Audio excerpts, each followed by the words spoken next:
Hi guys around the world. Here we are. Right by the sea. See? There got a lot of people here. Over there. Watching the beautiful sea and the nice breeze here. My husband is there. Look at him.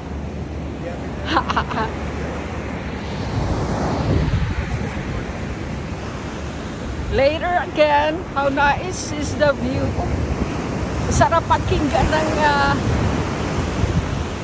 tinig ng dagat. Okay, see you later for more vlogs.